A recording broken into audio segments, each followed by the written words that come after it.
The totem. Rebecca had always been drawn to the allure of the past. The stories told by chipped teacups, worn books, and tarnished mirrors fascinated her. It was no surprise to her husband, Jeff, when she spent her weekends scouring antique shops and estate sales. On one of these ventures, she stumbled upon an old shop tucked away in a forgotten corner of town. The sign above the door was barely legible, the windows thick with dust. To Rebecca, it felt like an undiscovered treasure trove. Inside, the shop was cramped, filled with items that seemed older than time itself. As she wandered through the narrow aisles, her eyes fell upon an old statue. It stood about a foot tall, carved from dark, aged wood, and adorned with strange symbols that looked like a twisted version of a totem. The figure's hollow eyes seemed to bore into her. Drawing her closer, she felt an inexplicable connection to it.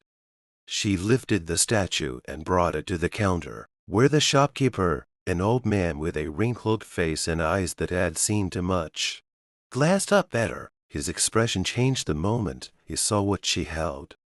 "Out of all the things here, you chose this." His voice was low, almost a whisper, and there was a strange edge to it. Rebecca, puzzled, nodded. "Yes, I think it's beautiful in a way." "How much?" The man hesitated. "You should leave it. Some things are better left untouched." But Rebecca was determined. Ignoring the man's cryptic warning, she paid for the statue and left, feeling a sense of satisfaction as she imagined the unique piece in her home.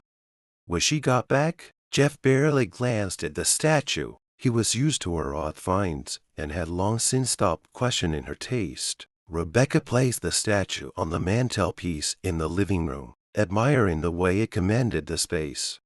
But from that moment, the atmosphere in their home began to change.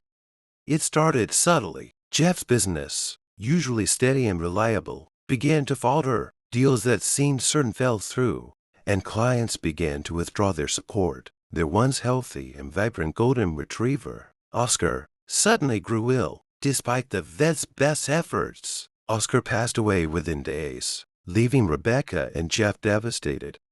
Jeff, ever the practical man, tried to rationalize the misfortunes, but he couldn't ignore the fact that everything started going wrong the moment that statue entered their home. He brought it up to Rebecca one evening after another failed deal. "Do you think it's that thing?" Jeff gestured to the statue, his tone serious.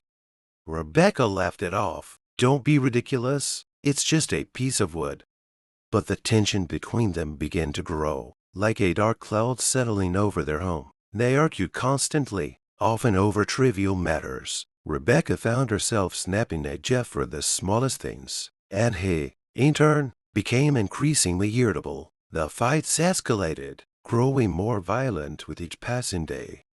One night, after a particularly vicious argument, Jeff decided he'd had enough. He marched into the living room, grabbed the statue, and headed for the door. "I'm getting rid of this thing," he declared, his voice shaking with a mix of anger and desperation.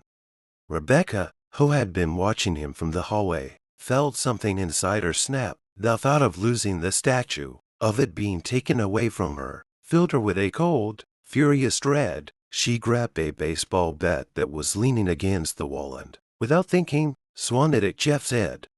The sound of the bat connecting with his skull echoed through the room. Jeff crumpled to the floor, blood pooling around him. Rebecca stood over him, her breath coming in ragged gasps, the bat still clutched in her hands.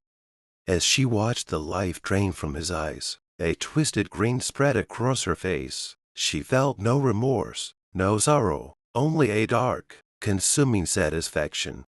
Rebecca walked over to the statue, now splattered with Jeff's blood, and gently stroked its surface. The house was silent, save for the faint sound of the wind outside. But inside, something had changed. The darkness that had seeped into their lives had claimed its final victim. Rebecca took the statue and placed it back on the mantelpiece. She stepped back, admiring it as if it were a crown jewel. In the dim light, the hollow eyes of the statue seemed to glimmer with a life of their own, as if they were watching her, approving of what she had done. From that day on, The house remained eerily quiet, but the darkness lingered. Rebecca never left the house again. She spent her days talking to the statue, her once vibrant mind consumed by the same darkness that had taken everything from her. And every night, as she drifted into a restless sleep, she heard the faint whisper of the shopkeeper's voice in her mind, repeating the words he had spoken to her that fateful day. Some things are better left untouched.